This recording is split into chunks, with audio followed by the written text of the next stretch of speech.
You're watching All to Play For, brought to you by Joe and Virgin Bet. Hello and welcome to All to Play For, brought to you by Joe and Virgin Bet, with me, Steve Sidwell, and of course, Wayne Bridge. Joining us today, we have a very special guest, PFA Players Player of the Year nominee. Played for Blackpool, Liverpool and Stoke in the Premier League. Known for his absolute wand of a left peg. And he's the perfect guest this week, given his love for horses, with it being the Cheltenham week as well. It's a pleasure to welcome to the show Charlie Adam. Chazza, thank you. Thanks for having me. Don't you have the longest goal as well? Yeah, for an outfield player, 66 yards. 67. Against Chelsea, that. You know, I once Yeah, I was there. Yeah. Oh, you would have been, watching yeah. it. I was on the bench. I owned a horse and I called it 67 yards. You owned a horse after that? Yes. Or you own a horse now? No, I did after that. And I you called it 67 yards. No Yeah, way. I did. How good's that? Yeah, the horse Hell of a was strike crap. that as well, wasn't it? The horse was Oh, unbelievable. You only hit it because you couldn't run, didn't Yeah, exactly. That's the problem. Just to give you a heads up, if you're listening or watching, there is some building works going on next door. Bridgie's invested into the property next door, so he's got his team. He's got his team of workers knocking it up to rent out. So apologies if you can hear some building works going on. Chazza, look, we said in the intro, absolute wand of a left foot. I just want to literally roll it all the way back when you started out. What made you have such a great left peg? Was it something was it just a natural thing, or was it something that you had to work on? No, I think it was a bit of natural talent as well. But I practiced a lot as a kid. You know, I used to go down to the park with my old man, and a lot of people know that my old man was a big influence on my career. Yeah. And was really hard on me, but you know, and it always stuck with me. Like if I went down to the park and I thought I could mess around, and I have the same problem now with my little boy. Yeah. He messes around, and I get not frustrated, but I tell him it. My missus in my ear saying, "Will you stop being too harsh?" And my old man was like, "He says, there's no point coming down here if you're not going to practice and get any better. Yeah. So there's no point." So I always had that drummed into me as a kid, and it was just always practice. And I always felt the older I grew up, you know, I was always kicking the ball further than everybody else. And yeah, listen, you know the stories you've played with me. I've tried it a few times over my career, and luckily for one time it went in the net, and it was, let's say, it's Stamford Bridge against at the time. I felt was the best goalkeeper in the world, and it was, you know, luckily it went in. Yeah. I think technically the way he looks when he strikes ball looks really good. And I think a lot of left footers out there, I think when you watch them, they do look better. Yeah, why? The start, I I don't know. I see it. You see it a lot, don't you, in terms of left footers? But it was a lot of left footers just look different from right footers. And by the way, so there's been top players that have been right footed. Yeah. But I just think the technique, I don't know, it's just different. Well, you come through the Rangers you've set up. You made your debut 2004, about age 18, 19. Yeah.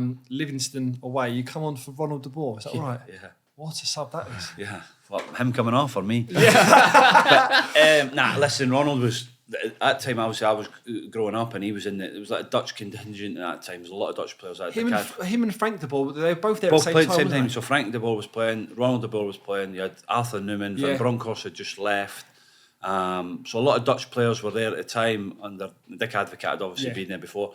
And Ronald, obviously, people talk about how good he was, and you know, at that time he had no left knees, or his right knee was knackered, like operations after operations, and he was just playing with one leg, and he was just still the best player. He was unbelievable, and he was top player, and I replaced him for Livingston. What was that feeling like ago. coming on, making your debut? You're young, you've gone through the academy at Rangers that you've set up, and now you're given a chance. Well, you know me better than most. I was always confident that I should have been playing, and that's the way. It wasn't an arrogance. It was just that I had a belief in myself as a young kid. No nerves or anything like that. Nothing. That's what I worked hard for all my life to actually go and play. I got shipped out on loan a couple of times, and then when you realise that loan, everybody thinks, oh, you go on loan, that's the end of your career. Yeah. But it's not. It's really the start of the journey for your career. It's just trying to base it on hopefully making you become a better player. So did you think that actually when you went on loan to Ross County and St Mirren? When I went to Ross County, I always felt that because I was at Rangers, which is a big club, I always said, right, I need to be the best player. I need people walking away every game thinking, right, he was the best player because he's at Rangers. I cannot drop my standard to being at the level of the lads at St Mirren and Ross County, and that's no disrespect to them because I had a great time with them. Yeah. But if I wanted to do anything in my whole career, I had to be the best player every week. And Ross County never worked out because I ended up getting an injury and never really played much. But St Mirren, it really worked for me. I played in the Championship. We got promoted. Yeah. And you know, I contributed really well, and that's why my career at Rangers propelled after that, really. So you come back, and it really kicked off after that. You were voted Young Player of the Year for the Rangers fans, 2007, 14 goals that season, which included a free kick against Celtic in the Old Firm. Well, we had at that time there was a new manager coming, Paul Le Guen, who was a French coach, and he was a madman, right? so he got the job, and he'd done the Sahara Desert marathons. Like before we'd come in, and we were. Bridges licking his lips. So I was going to do one at one point. So you obviously know about it. So he'd done it before, during the time from getting announced to the pre-season. So all the lads were like, "Oh my god!" So it was a 5K every Monday afternoon. Was a 5K, and he would take it and he'd be at the front. So then, obviously, British lads, lads changed everything in the training ground. No alcohol, no ketchup, blah blah. But it was a 5K every Monday afternoon. You had to do a 5K, and it was in certain times. So he was up the front, and he was always leading.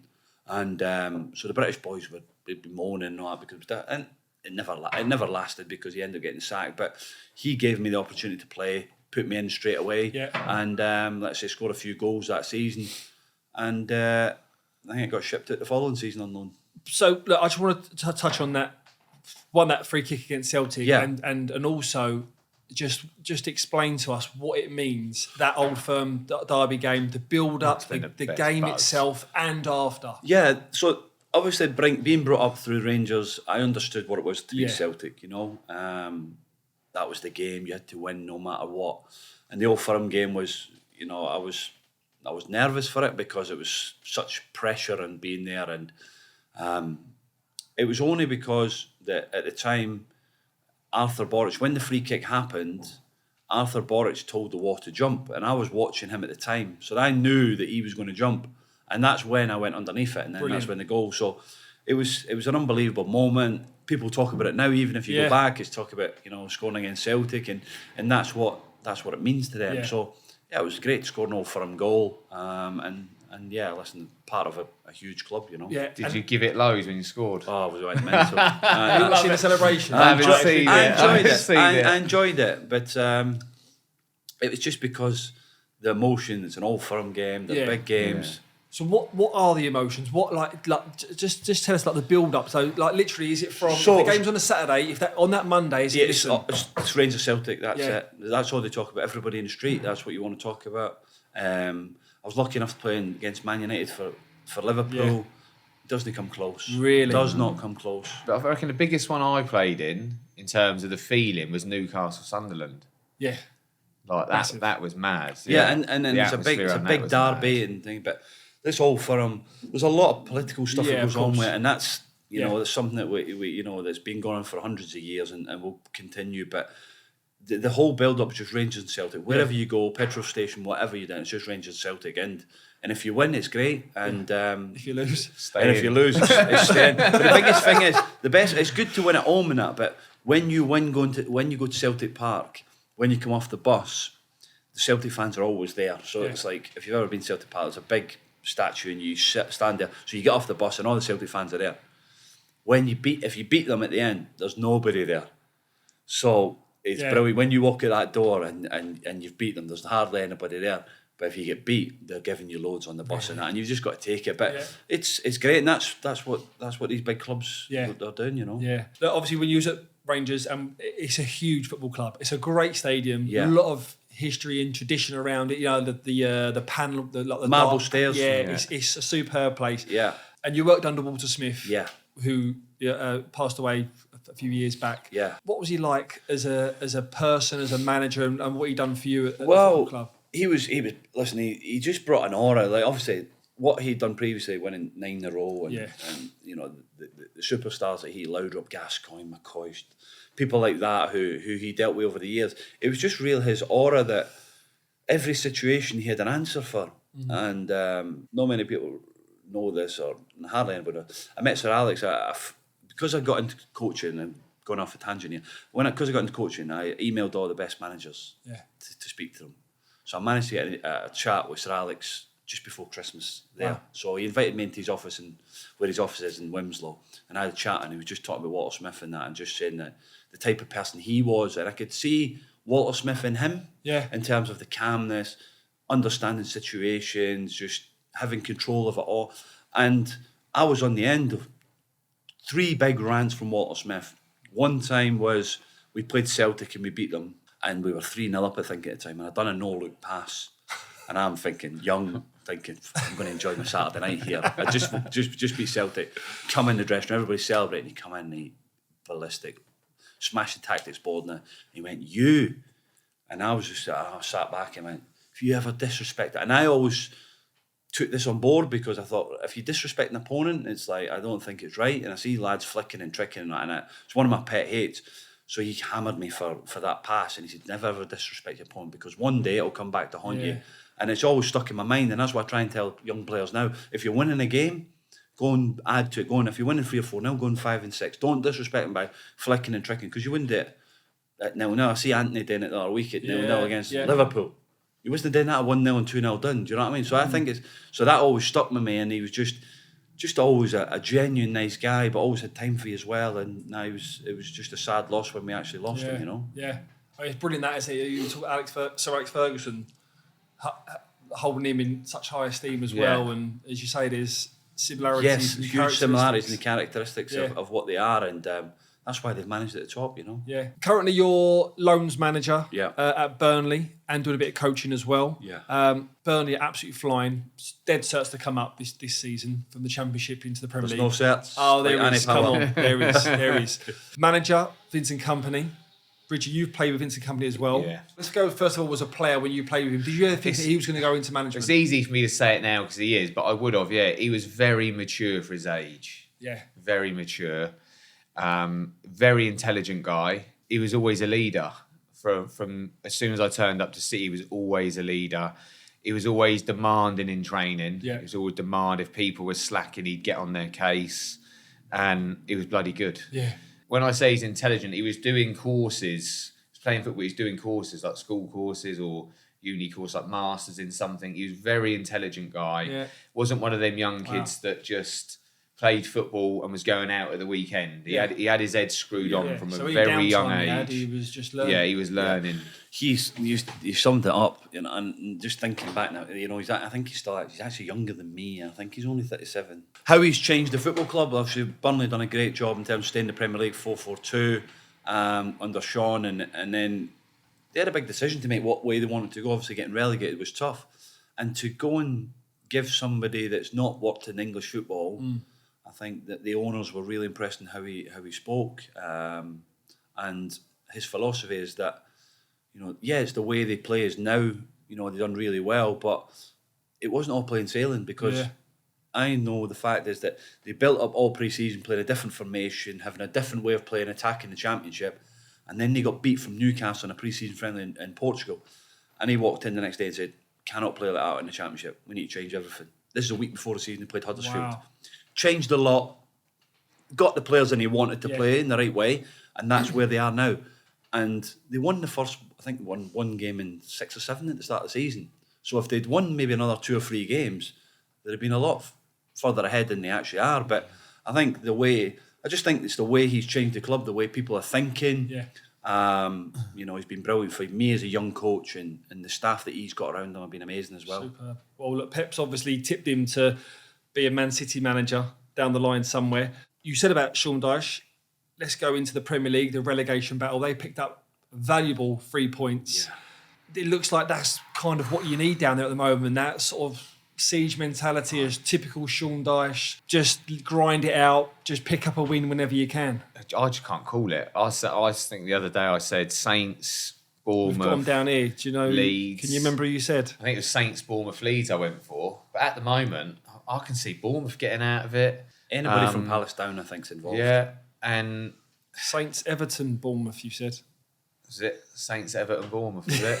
I don't think I did. Did I? No, did I said Leeds? He says it down here. No, that's wrong. Is it? You need to rewind that. I definitely didn't say Everton.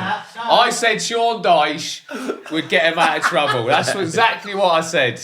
And I think maybe he will, but I don't think you can call it at the moment. I think it's too tough. So I look, couldn't call it. the teams that we're saying are involved: Bournemouth, Southampton, Everton, Leeds, Forest, Leicester, West Ham, Palace, Wolves. There's a lot of teams there, isn't there? Well, I said Bournemouth all day, but I think the way they've actually been playing, there seems like there's a belief from the manager, from the players, and if you look at they've been doing well. You know, look at the way they play against Arsenal, the way they play against Liverpool. Even before that, they haven't been battered in many games. They've done all right. And I just think they've got a chance of getting out. But like I said, I don't think you can call it. Leicester...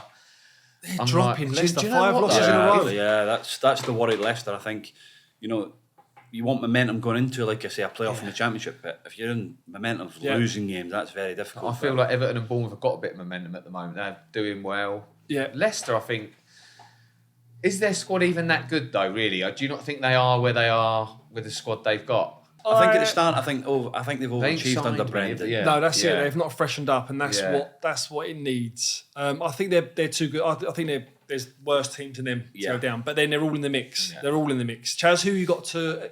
Who's your 3 that would go down? Have you? I don't think West Ham won't go down. I think it's going to be Southampton. I think it's going to be Leeds. And we've got Bournemouth, Forest, Palace. They're having a shocker as well, aren't they? Look, get on this stat. Palace are now the first side to not register a shot on target in 4 games since the Opta stats started in 2003. They're falling like they haven't won. I don't think since November. I think I'll just have a shot from the halfway line just to break the stat. Get a stat. Chaz would don't like that. He'd unleash the Kraken. You know what? They haven't been. I don't think they've been battered.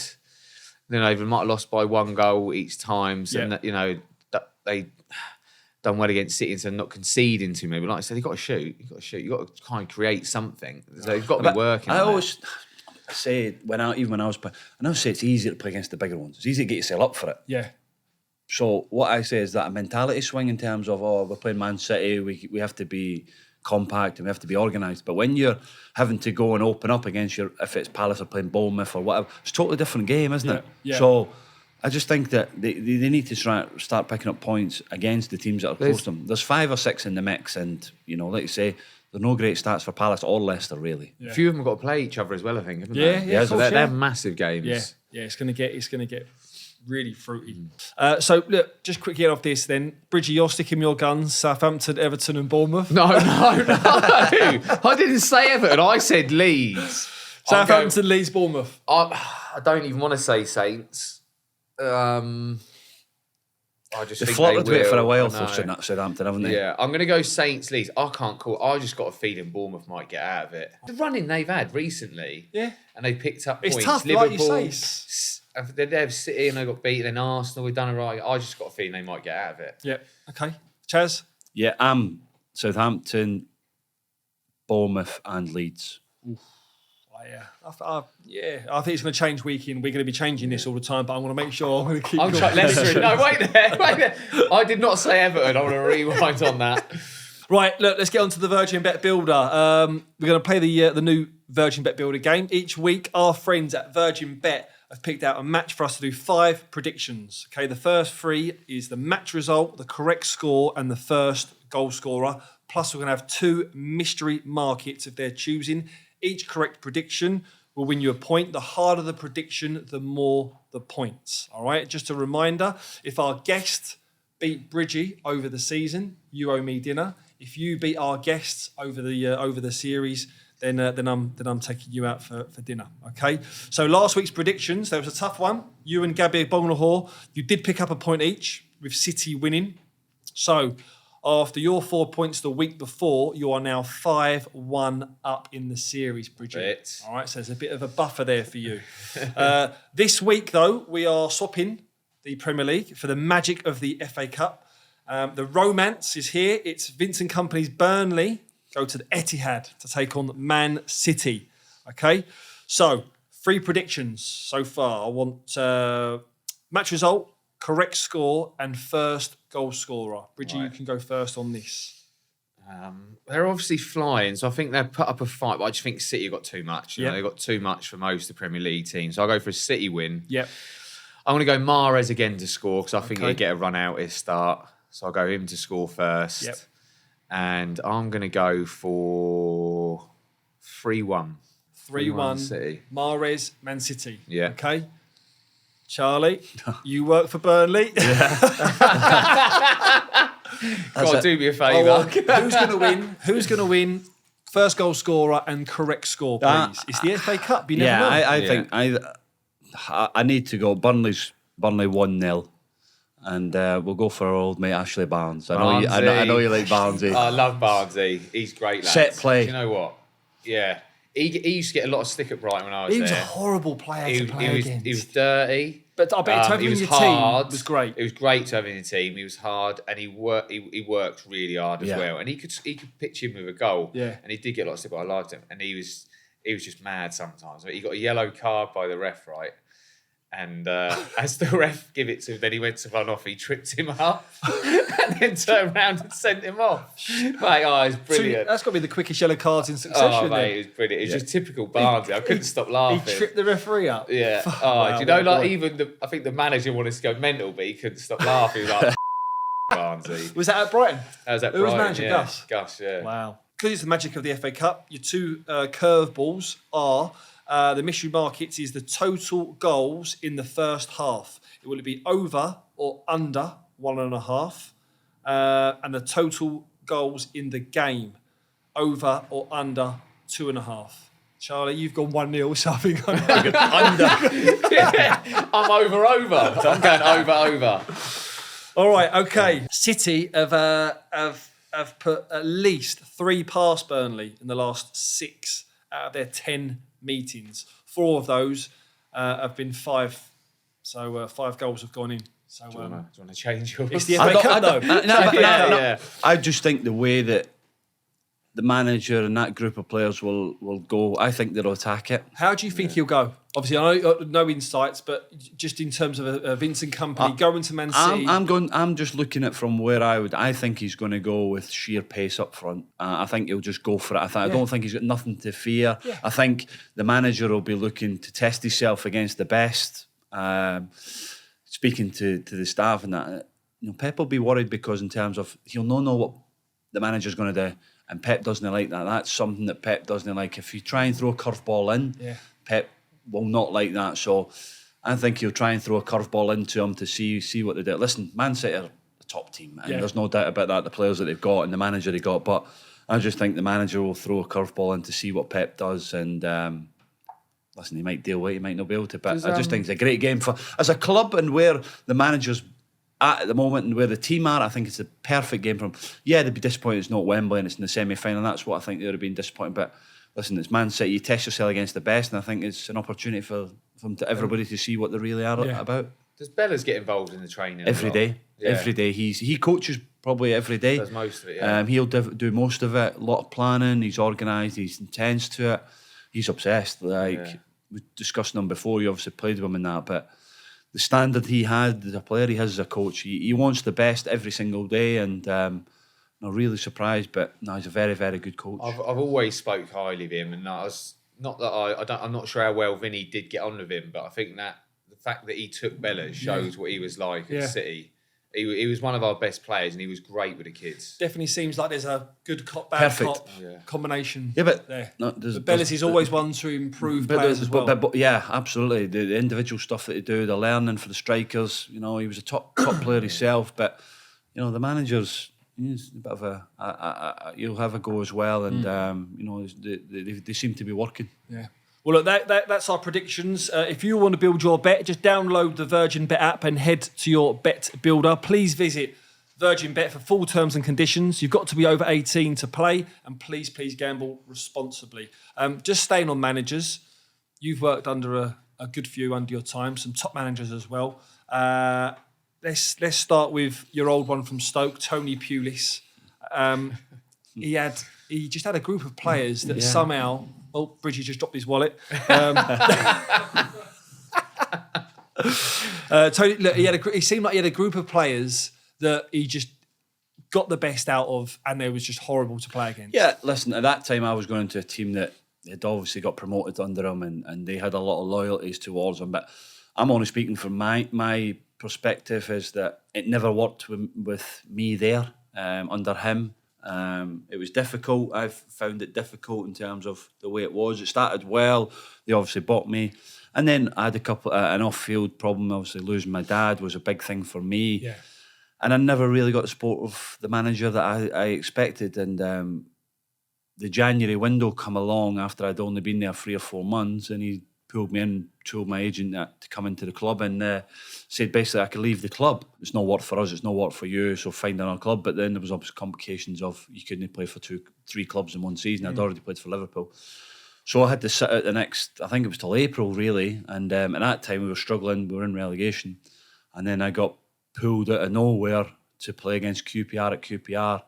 Big Crouchy scored I think a couple of goals that day, and I was put on the right wing, and then I stayed in the team for a couple of games to the end of the season. We got safe, and then obviously everything changed then because the manager obviously went and Mark Hughes come in. So it's how football works. Your career could change quickly. Sliding doors, isn't yeah, it? it's just Really how it happens. And then I end up having another 6 years at Stoke, and loved my time there. Bridgie, any sliding doors moments for you?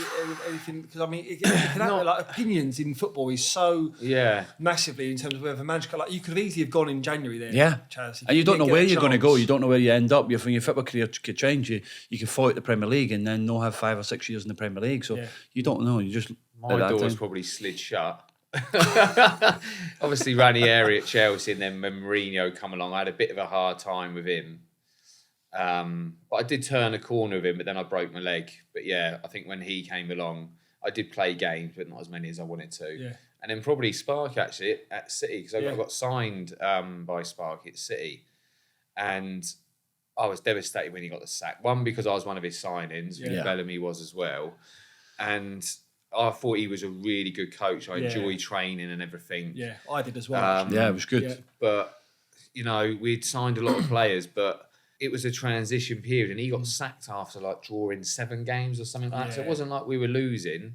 It was a draws, and I felt gutted. And then obviously the new manager come in, and it was a right of Man City, but I had a falling out of him, and that was it really. I had to leave. Yeah. Those are the only moments that I think when managers have changed, and it's probably not worked out with me. But other managers, when they've come in, like at Southampton, I had Hoddle, Dave Jones, Stuart Gray. It was always fine, but it was more the door getting shut.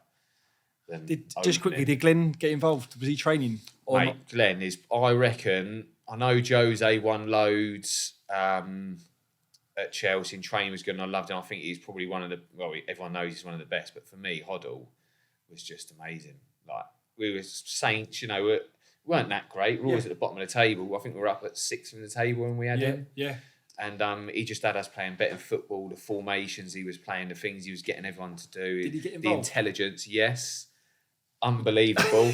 Remember Chris Marsden? Oh, he used to always try and smash him. He used to do his head in.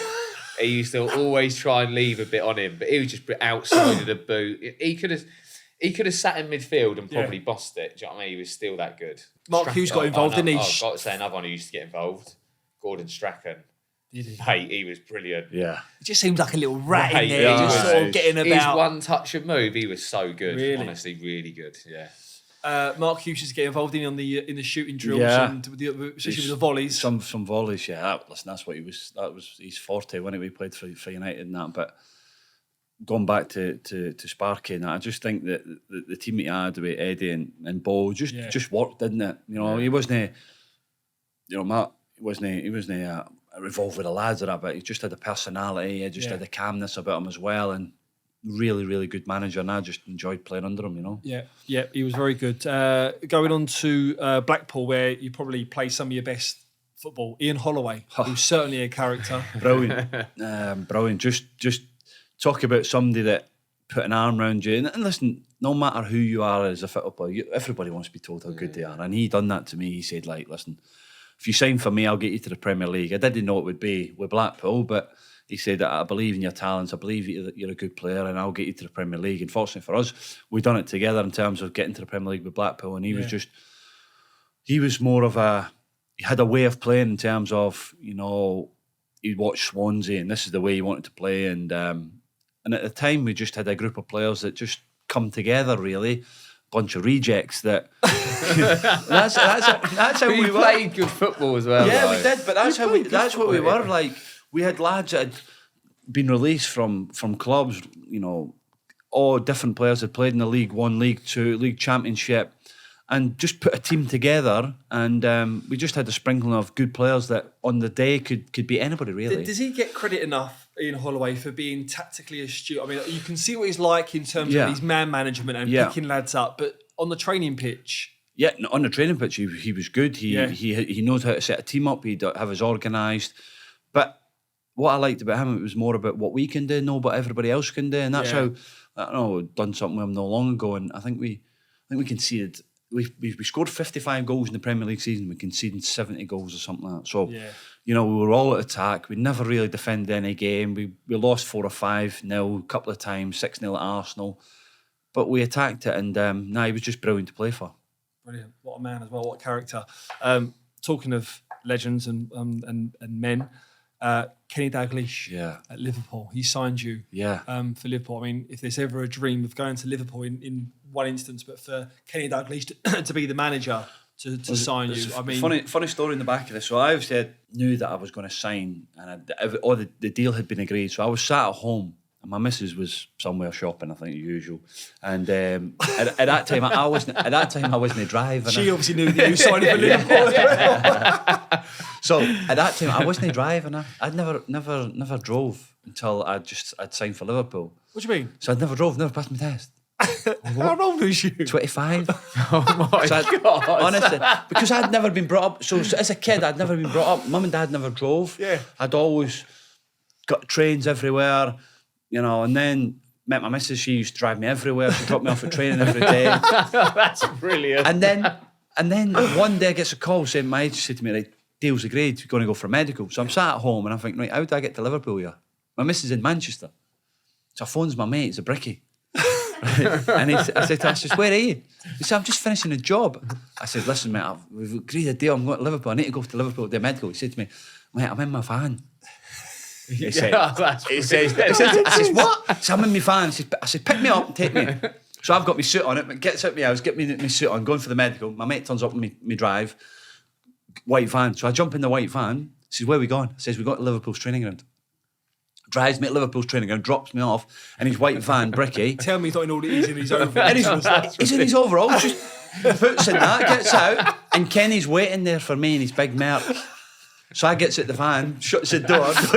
By the way, don't even say bye to my mate. Did he not get out? He just stayed in the car? No, he just stayed in the van, drops me off, I get out, Kenny's there in the car. So Kenny then picks me up and takes me to the hospital, shows me around the academy training ground, blah, blah. And then he takes me to Melwood.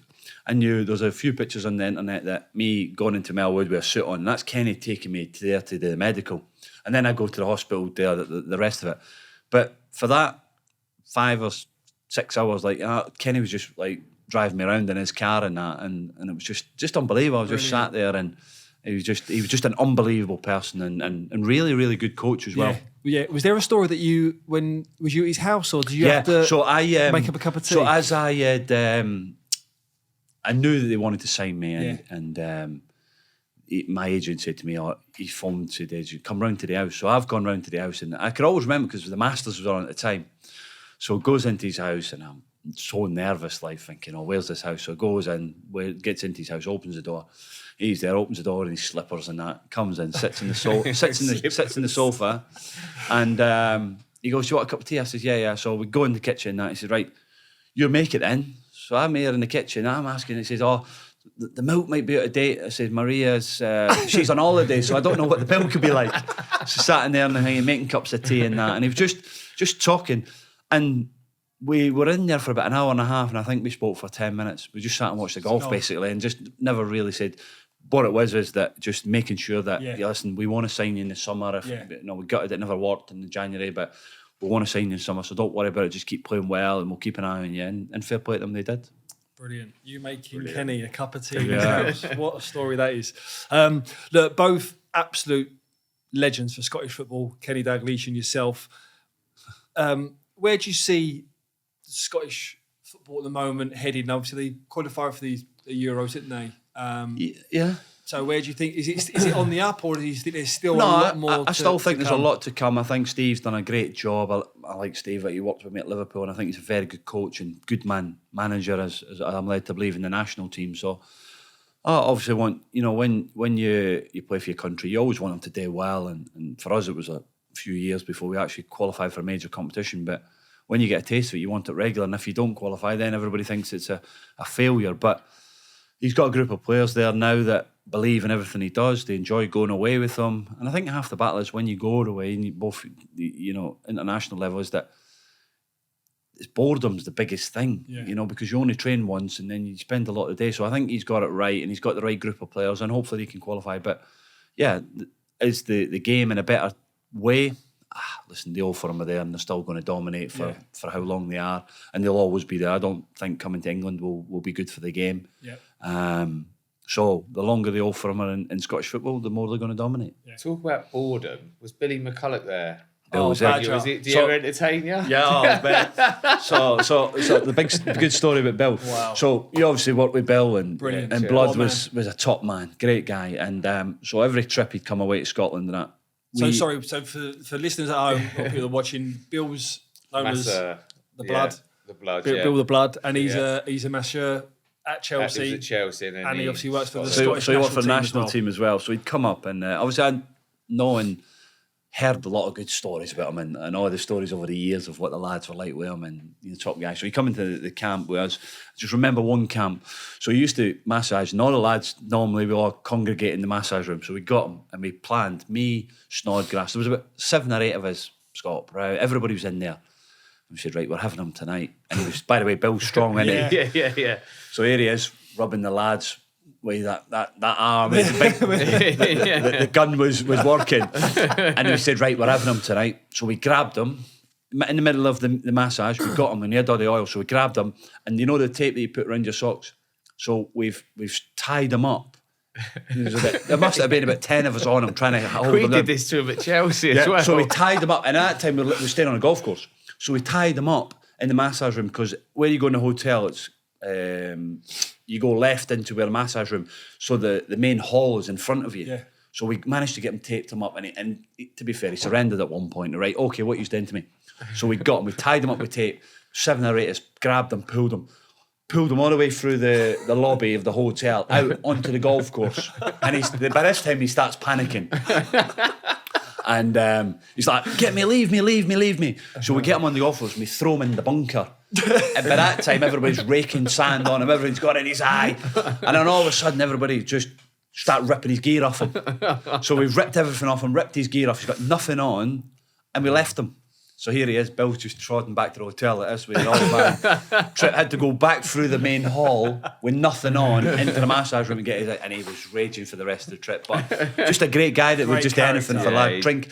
Drinking the massage oil and everything like that. Just a top guy, and he still there now, isn't he? Up. Is he still there? Yeah. Still at Chelsea now, isn't he? Still at Chelsea. Yeah, still at Chelsea now. No, he doesn't do the there. national team, but still at Chelsea, and he's a great guy, you know. When you done it to him at Chelsea, did you wheel him into Ranieri's office? Yeah. So before Claudio got in, we taped him up, stuck him on a chair, and he was just sat at his desk. He couldn't move. So he was taped to the chair as well. And then they did something else to him. I think they built a snow. It was snowing at one point. And they built a snowman and put it on the front seat of his car. Yeah, was it Porsche had at the time or something like that? last year with a Porsche? I can't remember. Yeah, he did have one at one point, didn't he? Yeah, he had a Porsche They at one get paid point. well at Chelsea. That's What a guy. Chaz, look, I want to do this little section with you. What really happened? So we want to go back to a moment in your career and we want to sort of know more about it. But it's a bit of a broad one, this. I want to go back to, look, you've had the privilege of playing for Liverpool. Yeah. Playing at Anfield as a Liverpool player, but also going there as an opponent as well, as me and Bridgie have done. Mm-hmm. I just want to talk about the atmosphere and the fans at Anfield. Some people think it's a myth. Some people don't see how it can go from a Champions League night to the league. It's very different. But what are the Liverpool fans like to their home players? Well, let's put it. Let's say playing Sunderland at 3:00 on a Saturday. Yeah. To playing I never played in the Champions League for them, but playing Real Madrid at home in the Champions League, it's just totally different. Yeah. You know, even the big games like playing against Manchester United at home, it's Chelsea at the time were big side and popular team. You know, Man City. So the big games, it was totally different. You know, the atmosphere was incredible and. Just a great football club to go back to, and good thing that what I say about Proper Football Club is that they still look after former players, so you still get invites to everything, and you know if you ever need tickets for games, it's not a problem. So brilliant, love going back, and I was only there for one season, but there's always one or two that always remember you and take saying well done, because I did in the end. You know, you end up winning. I won a Carling Cup with them and got to FA Cup final as well, which I missed it on through injury, but it was a huge learning experience being at one of the best clubs in the world. But when you was there, obviously you played in some big games and you experienced the big games. Did you feel like that with that backing, with that atmosphere at Anfield? It was amazing. It spurred you on, like, you know, and in the league we had a tough time. You know, I think we finished 8th that season, but you could moments in games where you get a goal and then all of a sudden the game changes. All of a sudden you're 3-1 up from being 1-0 down, and that's just the momentum, the atmosphere, and that cop. And you know, even though there's a new stand and another new stand getting built, I don't think the atmosphere will change. I think nowadays you see a lot of the newer stadiums, the atmosphere changed a little bit. I think Liverpool's atmosphere will always be there because of the supporters. They're, you know, so fanatical, and it's a brilliant football club. But you've obviously played there as an opponent in Champions League nights as well. I was probably sat on the bench. Yeah, but still involved. Yeah, but involved. Did you play in that game with the goal? The Garcia goal, was it? I don't think I played in it. No, would you be on the bench that night? Were you part of that? Yeah. What was and again, like Chaz mentioned there, Chelsea, Liverpool at that time, it was big, especially in the Champions League. Did you feel like we've got to keep these quiet? Like it's in the crowd, or was it an intimidating one? I don't think so, because you'd always concentrate on the game. Look, it's always a hard place to go. It is hard. I think the only thing that stands out for me going is when they sing "You'll Never Walk Alone." Used to just send shivers down my back. It was amazing. But it was a horrible place to go. And obviously the rival with Chelsea and Liverpool at the time was massive. I remember a home game, Chelsea, when we lost and we were out. And I think there were still Liverpool fans there the next day. And we were on the coach going to another game. And the fans were all cheering and going mental, smacking the bus. Really? And everything. Liverpool fan Mourinho hated it. Yeah. He got the bus to pull over. Like, let's have it. No way. Yeah, we had security at the time. And I remember one of the security just opened the door. Brian, do you know Brian? Yeah. He literally just body checked one. He went flying and they all just scarpered. But it was brilliant. The rivalry at that time was massive. Yeah. But it's one of the hardest places to go. Yeah. They respect football, and I've gone there with Villa and beaten Liverpool and got a clapped off coming off the pitch. Yeah, we got that Blackpool when we beat them at Anfield 2-1 and got clapped off. It was unbelievable. Even what you said about the club, like the ex-players, they welcome back and they give them tickets. A lot of clubs, it's hard to go back even if you pay for them sometimes. I like that. Yeah. I do like that. Chazza, some of our best moments. We've got to talk about some Stoke Christmas parties and mid-season. Do you know one I've got to ask about quick? Because I played with him, James Beattie. Do you know much about that headbutt? All I know of is it was something to do with Christmas do. And they were playing Arsenal. They were winning the game or something like that, and they lost 2 late goals. And Tony Pulis had an argument saying, "No, well, that's it. You're only having the Saturday night or something like that." And they had already planned Saturday, Sunday. And Beats chirped up, which you would because you're a senior player. He went, "Well, we've already organised that Christmas do, blah blah." And I think you end up just having a bit of a go-to in the shower. Do you know what I find about the Christmas do's? Is the fines up until the Christmas do are ruthless. Terrible. They are brutal. Terrible. And so Bridgie, right? So imagine Stoke, right? We on a game day it was double bubble as well, wasn't it? So and you had to pull up at the training ground for pre-match and then go to the stadium after. And at the training ground, it's a big glass front, isn't it, where the canteen is, overlooking the car park. And what is it, Junction 15 on the M6? Junction 50, M6, nightmare to get to. So, and if the clock's ticking down, and the boys will be queuing up at that window, just banging on the window, and the lads are just driving like madmen to try and get in the building. But because at the time, these lads, Crouchy, Jono, Siddy, they were all staying in London at the time, so they were travelling up, and we used to stay in a hotel on a Friday night. I used to stay over because I was travelling from Blackpool. It was an hour and a half. I'm not travelling on a match day that long, so we stayed in the Mere. And so we'd all go out for dinner on a Friday night. And for about 8 weeks in a row, by the way, Bridgie, I paid, right? So we did card roulette, right? Yeah. And I was thinking on the way down, I'm thinking, right, I'm going to ask the question. They can openly, honestly now admit, did they fix it? For 8 weeks in a row, my card got picked. So, it was a good times. And same restaurant, the same waiter. Was it fixed? Was it fixed? No. It must have been. It was. Yeah, man. It's just Fillet steak and that every Friday. But going back to the Christmas do, so the training ground, and we always had the usual suspects were always late, weren't they? Yeah. Arnautovic, usual one, would not bother. And we'd all be banging on a window because Christmas do, double bubble. And the lads, to be fair, we had a couple of good ones, didn't we? Yeah, we did. We had some and good mid-season trips as well. mid-season trips are the best ones, weren't they? I missed one of the best. I missed one of the best mid-season trips. So we used to go to Dubai during the season, and we get 5 days. So the first 2 days was just the lads would be on the beach and that, and just a few beers and things No like training. that. No training for the first 2 days. We We did train, didn't we? When we worked, we worked. We had a bit of downtime. We had 2 days straight in. We'd be able to enjoy, and then we'd work hard, and then the manager would let us have nights out. So we'd have night out, and one time I was due to fly back, but I was staying. But my missus was due to give birth to the first baby, so at that time I wasn't staying for the whole trip. And this one night, the manager said, "Right, you can do what you want, but make sure you're at lunch." So I think it was 4 lads missed lunch. This is 12 o'clock, by the way. So they've come back, slept in. So I think there's 4 lads. He went, right, we'll go for dinner, the whole squad. I think, where did you go? Sushi Shamba, somewhere like that? Yeah, somewhere like that. And you 4 will pay for it all. And I'd flew back by this time, and I heard the stories that lads were just ordering bottles of red wine at £1,000 and all that. And it was a heavy one, wasn't it? Just don't be late. To be fair, Hoofy got caught up in a couple of being late for the bus, and Mark Wilson. Yeah. What a guy! Did you ever come across him? Oh, mate. He was a cannon. We got the flight out, and I sat next to him on the flight going out. First trip, wasn't it? Yeah, my first trip, and everyone was like, "Good luck, Sidders," and I was like, So he had like the energy, like the energy shots. Yeah. And he had sleeping tablets as well. He took them all, and he said, "Let's see what one works first."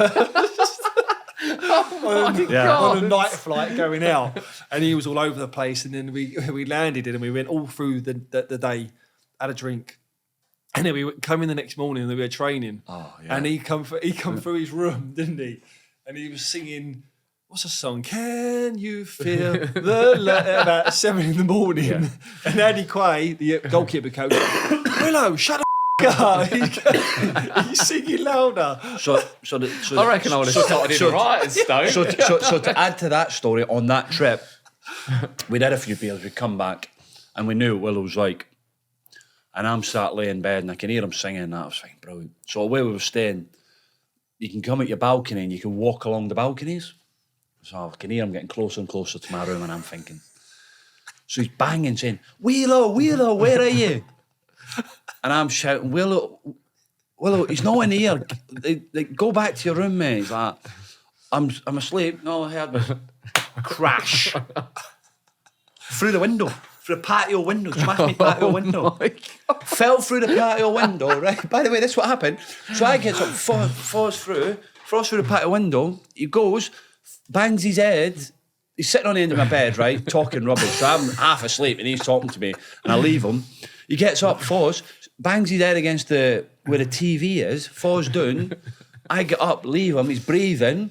He's breathing. Yeah, he's breathing. So I leave him and go back to bed, right? And also, we got to get up for training the next day, and I get up and I check him in the morning, there's blood, right, on my carpet, on the floor and that. So I check his pulse again, right? And this time, obviously, it's for that meeting, and I leave him, and so I check him, and so he's alive, so he's all right. And we get back in, and all of a sudden, the story got out that Will had obviously smashed me patio window, his blood on his hand, and all that. And it was just carnage, wasn't it? And lads had to just cover it up and on, but just good lads. Good dressing room, wasn't it? Very good dressing room. One of the best I've been in, actually. Yeah. Who was manager at the time? Sparky? Mark Hughes. Yeah, we had a good group, real good group. Chaz, that's all we've got time for, mate. It's been an absolute pleasure. Brilliant. Really, really funny. Thank you ever so much. Thanks for having me. coming down, and good luck with everything that you're going to do. Cheers. Looking to go into hopefully management. Hopefully one day, yeah. Yeah. Well, best of luck with that. I'm Good sure luck, you'll mate. be a success. And thank you very much. Really appreciate it. That was brilliant. First report we've had from the crew behind. For everyone at home, remember to find us on the Joe YouTube channel or wherever you get your podcast from. You have been watching All to Play For, brought to you by Joe and Virgin Bet. We'll see you next time. You've been watching All to Play For, brought to you by Joe and Virgin Bet.